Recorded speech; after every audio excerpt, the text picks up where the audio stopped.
안녕하세요. 한광욱입니다. 여섯 번째 케이스의 세 번째 시간이네요. 이 시간에는 말씀드린 대로 저널 리뷰를 해보도록 하겠습니다. 이 논문은 2004년에 네덜란드에서 나온 논문이고요. 비글이라는 개를 이용해서 이 개에서 좀 세거나 좀 약한 힘을 치아에 가해서 그 치아가 움직일 때 그 치아 주변에 어떤 변화가 일어나는가 이런 거를 이제 살펴본 논문입니다. 이 논문의 결론을 보면 이렇죠.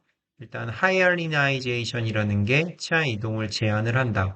하이알리나이제이션이라는 거는 초자양화 또는 초자화라고 번역이 됐는데 이게 왜 생기는지는 조금 이따 설명드리도록 하겠습니다. 그리고 그 치아 이동의 속도는 힘의 레벨과 별로 상관이 없다. 즉 힘을 세게 주던 약하게 주던 치아가 빨리 이동하는 것과는 별로 상관이 없다는 거죠. 아마 교정을 잘 모르시는 분은 이 결론이 굉장히 이상하다고 느끼실 수 있는데 이것에 대해서 어쨌든 오늘 좀 고찰을 해보도록 하겠습니다. 먼저 실험 디자인은 이래요. 그러니까 뭐좀 복잡하게 중간에 뭐 임플란트도 심고 그렇긴 한데 단순하게 얘기하면 이 M1이라고 써 있는 큰 어금니에서 P2라고 써 있는 작은 어금니를 서로 잡아당겨서 이제 이 잡아당기는 방향으로 치아가 움직일 때 이 치아 주변의 조직에 어떤 일이 일어나는가를 그 조직의 이 양상을 좀 살펴본 거죠. 첫 번째 결론은 이렇습니다. 여기 X축은 이제 치아에 힘을 가한 다음에 얼마나 시간이 지났는가를 표시하고 있고, Y축은 그래서 치아가 얼마나 이동했는가 밀리미터로 나타낸 것인데, 0일에서 이제 시간이 지나면서 처음에 한 3, 4일까지는 치아가 조금 이동을 합니다. 그러다가 한 1, 2주 정도는 치아가 아예 움직이지 않는 기간이 있는 거죠. 이때는 전혀 치아가 이동을 하지 않고, 그런 후에 다시 치아가 가속화돼서 움직이는 단계를 거쳐서 그 이후에는 좀 일정한 속도로 움직이더라. 이걸 이제 여기 화살표로 표시된 이 포인트에서 개를 안락사를 시켜가지고 그 개를 조직 검사하여서 이동한 치아의 조직을 이제 살펴본 것입니다. 이거는 이제 1996년에 필론이라는 사람이 교정적 이동의 생물학적 단계를 설명을 한 적이 있는데, 물론 이거는 그 이전에 벌스턴이라는 굉장히 유명한 교정학자의 분류를 좀 세분화한 것이고요. 그래서 이 분류에 따라서 이제 조직학적인 소견이 나타났다고 할 수 있겠습니다. 이 생물학적 단계 네 가지는 뭐냐면, 이 치아에 힘을 가했을 때 첫 번째로는 초기 단계, 그리고 두 번째로는 정지 단계, 어레스트 페이즈라고 하죠. 또 세 번째로는 acceleration phase로 가속화 단계이고, 네 번째로는 linear phase, 선형으로 치아가 움직이는 단계라고 할 수 있겠습니다. 이 각각에 대해서 좀 살펴보도록 하겠습니다. 일단 처음에 힘을 가하게 되면 초기 단계에서는 이 치아가 속해 있는 이 뼈 안에서 뼈의 모양이 변하지 않는 선 안에서 치아가 어느 정도 이동을 합니다. 이동을 하면 한쪽 벽으로 치아가 이제 치우쳐지겠죠? 이렇게 해서 이 녹색으로 표시된 치근막이라는 데가 한쪽은 이렇게 압박을 받게 되고, 그리고 반대쪽은 이제 오히려 치근막의 이 섬유들이 오히려 늘어나게 되겠죠. 왜냐하면 치아가 한쪽 방향으로만 이동을 했으니까. 이게 이제 이니셜 페이즈고, 이 단계는 보통 한 하루에서 3일 정도까지 일어납니다. 이건 사람에서도 마찬가지인데, 사람에서도 처음에 힘을 가하면 처음에는 치아가 확 움직이는 것처럼 보이는데, 그리고 집에 가서 한 2, 3일 정도는 움직이는 것 같다가 그 이후에는 치아가 전혀 움직이지 않게 되죠. 그 움직이지 않는 단계를 우리가 어레스트 페이즈라고 합니다. 이건 이제 어떻게 형성되는지를 좀 보도록 하죠. 일단 치아가 이렇게 한쪽 벽으로 꽉 압박이 되게 되면 이 압박된 부분에는 피가 안 통하게 되죠. 우리가 살을 세게 누르면 여기가 하얗게 되잖아요. 그걸 우리가 이제 허혈성 변화라고 하는데, 그렇게 피가 안 통하는 조직은 피 공급이 안 되니까 당연히 죽습니다. 괴사가 되죠. 그래서 그렇게 되는 걸 우리가 이제 의학적으로는 허혈성 괴사가 일어났다 이렇게 얘기를 합니다. 그런데 이렇게 허혈성 괴사된 조직을 현미경으로 보니까 마치 유리와 같은 성상이다라고 해서 초자양화가 됐다라고 얘기를 합니다. 그래서 이렇게 압박된 부위가 초자양화 조직이 형성이 된 거고, 이 초자양화 조직이 그대로 있으면 이 치아는 더 이상 움직이지 않고 그대로 정지되어 있는 상태에 이르게 되는 거죠. 그리고 또 하나 특기할 만한 사항은 뭐가 있냐면, 치아를 미는 힘이 굉장히 셀 때, 또는 치아를 당기는 힘이 굉장히 셀 때, 힘의 크기가 크면 이 초자양화 조직의 영역이, 넓이가 굉장히 넓어졌다라는 특징이 좀 있었습니다. 자, 일단 어쨌든 이 초자양화 조직이 있는 동안에는 치아가 움직이지 못했는데 이게 어떻게 제거가 되면서 치아가 움직이는지를 보도록 하겠습니다. 이 세 번째 단계가 그런 단계인데 세 번째 단계는 우리가 가속화 단계 또는 acceleration phase라고 하고요. 치아가 속해 있는 이 잇몸뼈 안에는 이렇게 제가 빨간색으로 그려놓은 수많은 골수강들이 있습니다. 여기에 이제 식세포, 식세포라는 게 뭐냐면 식자가 이제 먹을 식자거든요. 즉, 우리 몸에 있는 여러 가지 이제 안 좋은 것들 또는 여러 가지 노폐물들을 이제 이 세포들이 잡아먹는 거죠. 그런 식세포의 대표적인 예가 파골세포라고 할 수 있습니다. 즉, 이 골수광에서부터 이 파골세포가 나와서 이제 이 파골세포가 이 초자형화 조직을 잡아먹기 시작합니다. 이렇게 가서 초자형화 조직을 조금씩 조금씩 갉아먹으면서 초자형화 조직이 완전히 제거가 되고 이때 이 제거와 함께 주변에 있는 치조골, 잇몸뼈도 조금 제거가 되고 그 다음에 치아 뿌리도 약간은 손상을 입는다고 알려져 있습니다. 즉 초자형 조직 제거 시에 골 흡수와 치근 흡수도 좀 동반이 된다라고 생각하시면 됩니다.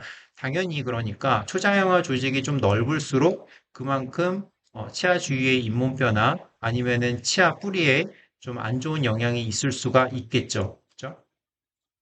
자, 그렇게 돼서 이제 초장화 조직이 완전히 제거가 되면 여기가 빈 공간이 되잖아요. 그래서 이 빈 공간으로 치아가 이렇게 덜컹 하고 움직이게 됩니다. 치아가 한쪽으로 완전히 움직이게 되면 반대쪽에서는 치근막에 이 섬유들이 당겨지기 때문에 이 당겨지는 것들이 전기 신호를 발생을 해서 이쪽에 이제 골이 다시 생성이 되게 되는 거죠. 새로운 뼈가 생성이 되고 다시 새로운 치근막이 치아 주변에 형성이 됩니다. 그리고 그 이후의 단계는 우리가 리니어 페이즈라고 하는데 이때는 더 이상 초자양 조직이 생기지 않으면서 치아가 일정한 속도로 안정적으로 움직이는 단계를 가져가게 됩니다. 이렇게 해서 교정적 이동은 4개 정도의 단계로 나눌 수가 있는 거죠. 자, 두 번째 결론을 보도록 하겠습니다. 두 번째 결론은 이렇습니다. 개인차가 좀 있다는 거죠. 즉, 독 1과 독 2를 비교를 해보니까 대구치나 소구치 모두에서 독 1에서가 치아의 이동 속도가 훨씬 더 빨랐다는 겁니다. 훨씬 더 양이 많았고요. 즉, 힘을 세게 주든 힘을 약하게 주든 이 개인차가 있다는 거죠. 왜냐하면 각각의 개체가 가진 대사 속도 또는 골 밀도, 세포 활성 등이 다 다르기 때문에 같은 힘을 주고 같은 교정 장치를 쓰더라도 개마다 치아의 이동 양상이 굉장히 다를 수 있었다라는 것입니다. 이건 우리가 사람에서도 적용할 수 있는데 사람에서도 뭐 형제든 아니면 친구 간에서라도 같은 시기에 교정을 시작했다고 하고 또 같은 교정 장치를 쓰더라도 치료의 기간은 굉장히 달라질 수 있다는 거죠. 세 번째 결론은 이렇습니다. 힘의 크기는 치아 이동 속도와 완전히 무관하다는 것입니다. 뭐 여기 그래프가 좀 복잡하게 되어 있는데 결론적으로는 약한 힘을 쓰든 강한 힘을 쓰든 치아의 이동 속도는 별 차이가 없더라. 별 차이가 없다는 거는 강한 힘을 썼을 때 저 치아가 빨리 이동하는 것도 아니고 그렇다고 강한 힘을 썼을 때 치아가 더 느리게 이동하는 것도 아니고 거의 아무런 상관이 없었다라고 결론이 되어 있습니다.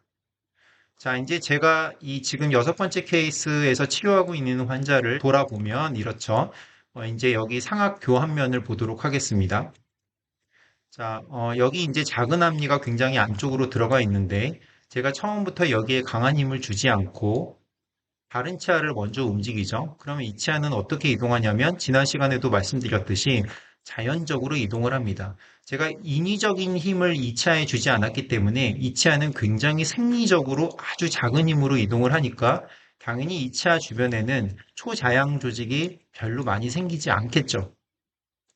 그 다음에 보면 그 다음에 이 치아에 제가 교정장치를 붙였는데 처음부터 이렇게 굵은 철사를 넣는 게 아니라 굉장히 얇은 철사를 넣어서 이 치아를 아주 약한 힘으로 바깥으로 빼놓고 있습니다. 이것도 이 치아에 굉장히 작은 힘을 줘서 생리적으로 치아가 이동하게 하려는 저의 노력이라고 할 수 있겠습니다.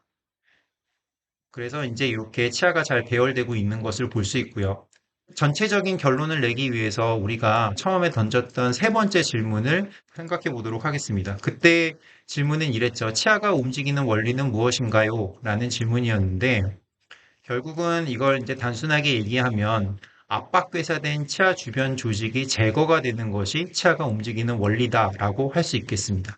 이 압박괴사된, 즉 초자양화된 치아 주변 조직이 제거가 되는 것을 우리가 간접골 흡수라고 얘기를 하고, 물론 치아의 이동은 간접골 흡수 외에도 직접골 흡수가 있기는 하지만 현실적으로는 거의 대부분 간접골 흡수에 의해서 치아가 이동한다고 보시면 되겠습니다. 그래서 이 논문의 결론은 우리가 세 가지 정도로 얘기를 할 수 있었는데, 골 개조가 되는데 최소한의 시간은 한 3주 정도다. 두 번째로는 힘의 크기가 이동 속도와는 무관하다. 또 세 번째로는 개인별로 교정 이동 속도의 차이가 굉장히 컸다라는 거죠. 그러면 이걸 우리가 임상에 좀 적용을 해보면 세 가지 정도의 질문을 저는 굉장히 많이 받습니다. 교정 시작을 할 때 선생님 일주일마다 올 테니까 교정을 좀 빨리 끝내주세요. 또 힘을 좀 세게 줘서 교정 빨리 좀 끝내주세요. 힘이 너무 약한 것 같아요. 그리고 세 번째로는 친구랑 같이 손을 잡고 와서 또는 형제가 같이 와서 우리가 비슷한 케이스니까 같은 날 시작해서 거의 비슷한 시기에 끝내주세요. 라고 이제 이런 요구도 많이 받습니다. 근데 이런 게 이제 생물학적으로 보면 불가능하다는 거죠. 왜냐하면 골 개조의 최소 시간은 3주이기 때문에 일주일마다 온다고 해서 치아가 더 빨리 이동하는 것도 아니고 오히려 더 무리한 힘을 자꾸 주게 되는 결과를 초래합니다. 또 힘의 크기가 이동 속도와 무관하기 때문에 센 힘을 준다고 빨리 되는 것도 전혀 아니라는 거죠. 그리고 개인별 차이가 있기 때문에 친구끼리 같은 비슷하게 보이는 부정교합이라고 하더라도 시작을 했을 때 이 기간은 천차만별로 차이가 날 수 있습니다.